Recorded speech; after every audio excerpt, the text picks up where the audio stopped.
Prepare பண்ணிக்கோங்க. ஜூலை மாதம் பார்த்திங்க அப்படின்னு சொல்லிட்டிங்கன்னா 22ஆந்தேதி கார்த்திகை தீபம் சீரியலில் என்ன நடக்குது அப்படின்னு சொல்லிட்டு பார்க்கலாம் வாங்க. அங்கே பார்த்திங்க அப்படின்னா கார்த்தி வந்துட்டு அந்த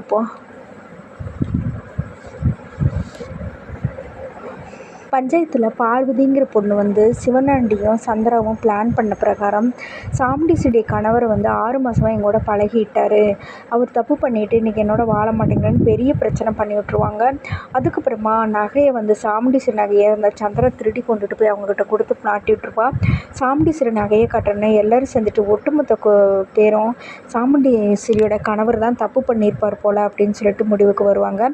இதுக்கிடையில் கார்த்தி சொல்லுவார், நாளை காலையில் ஒரு 10 மணி வரைக்கும் எங்களுக்கு டைம் கொடுங்க, நாங்கள் இவ தப்பானவ, இது சொல்கிறது எதுவுமே உண்மை இல்லை, எங்கள் மாமா நல்லவர் நான் நிரூபிக்கிறேங்கிறாங்க. பஞ்சாயத்துக்காரங்களும் சரி தம்பி, இவ்வளோ தூரம் நீங்கள் கேட்கும்போது நாங்கள் என்ன பண்ண முடியும்ட்டு இப்போ டைமும் கொடுத்துட்றாங்க. அதனால் வந்துட்டு சரின்னு பஞ்சாயத்தை முடிச்சுட்டு எல்லாருமே வீட்டுக்கு போகிறாங்க. அப்போ சாமுண்டீஸ்வரி இதெல்லாம் கேள்விப்பட்டுட்டு அங்கேயே நில்லுங்க, வீட்டுக்குள்ளே யாருமே கால் எடுத்து வைக்கக்கூடாது அப்படிங்கிறாங்க. அம்மா எதுவாக இருந்தாலும் உள்ளே வந்து பேசிக்கலாம் அப்படின்னு சொல்லிட்டு ரேவதி சொல்கிறாங்க. அதுக்கப்புறமா எல்லாருமே வீட்டுக்குள்ளே போகிறாங்க. அப்போ இருந்துக்கிட்டு என்னங்க இது 6 மாதமாக இப்படி ஒரு கேவலமான விஷயத்த பண்ணியிருக்கிறீங்களே, அசிங்கமாக இருக்குது, எனக்கு ஊரே காரி துப்புற அளவுக்கு இந்த மாதிரி ஒரு விஷயத்த பண்ணியிருக்கிறீங்க, நாளைக்கு நான் எப்படி வெளியில் தலை கட்டுறது அப்படி இப்படின்னு சொல்லி கண்டபடி திட்டுறாங்க தன்னோட கணவரை. உடனே ரேவதி சொல்கிறாங்க, அம்மா என்னம்மா இது, அப்பா ரொம்ப நல்லவர், அவரை போய் இப்படி சந்தேகப்பட்டு பேசுகிறீங்களே, உங்களுக்கே நல்லா இருக்காங்கிறாங்க. அப்போ வந்து சாமுண்டீஸ்வரியுடைய கணவர் சொல்கிறார், என்ன ஈஸ்வரி, இவ்வளோ வாழ நம்ம கூட வாழ்ந்த நான் வாழ்ந்த என் மேலே உனக்கு நம்பிக்கையே கிடையாதா, இப்படி தான் சந்தேகப்பட்டு பேசுவேங்கிறாங்க. எப்படி சந்தேகப்படுறது, என்னோடய நகையை கொண்டு போய் கொடுத்துருக்குறீங்க, இந்த மாதிரி சொல்கிறப்ப ஊருக்காரங்க அத்தனை பேர் இப்படி கேவலமாக இது பண்ணியிருக்கிறாங்க, இதுக்கு மேலே என்ன சொல்கிறது அப்படி இப்படின்னு சொல்லிட்டு பேசுகிறாங்க.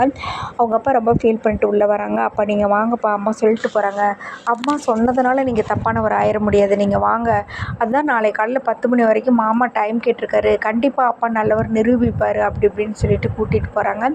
அங்கே வந்துட்டு உடனே இருந்துக்கிட்டு சாமுண்டியுடைய தங்கச்சி சொல்கிறாங்க, அக்கா உன்னை பார்த்தா எனக்கு ரொம்ப கஷ்டமாக இருக்குது, நீ வேறு பஞ்சாயத்து தலைவிச்சு இப்படி கேவலமான விஷயம் நடந்ததுக்கப்புறம் உன்னை யாருக்கா மதிப்பா அப்படி இப்படின்னு ஏற்றி விடுறாங்க. உடனே ரேவதி இருந்துக்கிட்டு, சித்தி என்ன நினச்சிட்ருக்கிறீங்க, அம்மா ஏற்கனவே கோவமாக இருக்கிறாங்க, இந்த சமயத்தில் தூண்டி விடுறாப்புல இப்படிலாம் பேசுகிறீங்க, உங்களுக்கே நல்லா இருக்குதா, அசிங்கமா இல்லையா சித்தி, நீங்கள் வாங்கப்பா உள்ளே போகலாம் அப்படின்னு கூட்டிகிட்டு போகிறாங்க.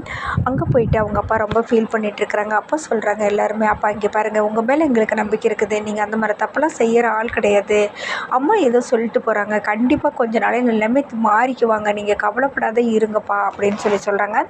அதுக்கப்புறமா வந்துட்டு ரேவதி வெளியில் வராங்க. அப்போ சந்திரா வந்து அந்த பார்வதிங்கிற பொண்ணுக்கிட்ட பேசிகிட்டு இருக்கிறாங்க. அந்த பார்வதி சொல்கிறாங்க, இங்கே பாருங்கள், எனக்கு 5 மணிக்கு ஃப்ளைட்டு துபாய்க்கு, எப்படியோ பஞ்சாயத்து முடிஞ்சிருச்சு அப்படி இப்படியே சொல்லி நான் எப்படியாவது பாதுகாப்பாக துபாய் போகணுங்கிறாங்க. இங்கே பாருமா, நீ எல்லா வேலையும் கரெக்டாக முடிச்சு கொடுத்துட்ட, எந்த பிரச்சனையும் இல்லை, நீ துபாய்க்கு நீ பாட்டில் போய்கிட்டே இரு, அது வரைக்கும் யார் என்ன கேட்டாலும் அந்த கார்த்திங்கிறவன் வந்து உண்மை கேட்பான்,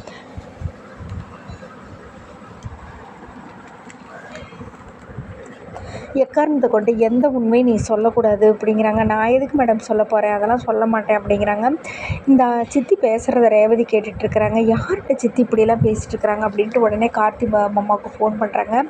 இதுக்கிடையில் கார்த்தியும் பெரிய மாப்பிள்ளையும் என்ன பண்ணுறாங்கன்னா, ஒவ்வொரு வீடாக போயிட்டு அந்த பார்வதிங்களை கண்டுபிடிக்கிறதுக்காக போகிறாங்க. அவங்களோட கணவரை கண்டுபிடிக்கிறாங்க. அவங்க கணவர்கிட்ட போய் கேட்குறாங்க, அந்த அம்மா எங்கே இருக்காங்க அப்படின்னு சொன்னோன்னே, அவள் ஒரு மோசமானவங்க, பணம் பணம்னு அரிச்சுக்கிட்டா, கல்யாணம் ஆன நாள்ன்றது ஒரு நாளைக்கு 5000 ரூபா கொண்டு வந்து கொடுத்தா தான் என்னை நிம்மதியாகவே இருக்க விடுவா, ரொம்ப பைத்தியம் பிடிச்சி பணப்பைத்தியம் பிடிச்சவ, நான் வேணுங்கிறதெல்லாம் செஞ்சுட்டு தான் இருக்கிறேன், இப்போ கார் வேணும்னு திடீர்னு கேட்டால் நான் எங்கேருந்து காரை கொடுக்கறது, அதனால் என்ன பண்ணுறா ஏது பண்ணுறான்னு எனக்கு ஒன்றுமே புரிய மாட்டேங்குது அப்படிங்கிறாங்க. சரி தம்பி பார்த்துக்கலாம் வாங்க அப்படின்னு சொல்லிட்டு போகிறாங்க கார்த்தி.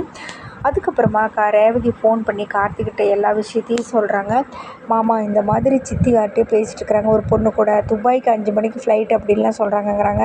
சரி ரேவதி, நான் எல்லாத்தையும் பார்த்துக்கிறேன், நீ எதுக்கு உங்கள் சித்தியை வந்து ஃபாலோ பண்ணிக்கிட்டே இருங்கிறாங்க. சரிங்க மாமா அப்படிங்கிறாங்க.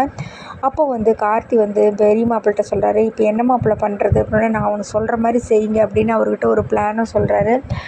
பிளான்னு சொல்லிவிட்டு கார்த்தி இருந்துக்கிட்டு எப்படியாவது கண்டுபிடிக்கிறதுக்கு ஏதாவது ஒன்று பண்ணணும் அப்படின்னு யோசிச்சுட்டே நடந்து போகிறாரு. அதோட எபிசோடு முடியுதுங்க. அடுத்த நாளைக்கு என்ன நடக்க போகுதுன்னு வெயிட் பண்ணி பார்ப்போம். நன்றி, வணக்கம்.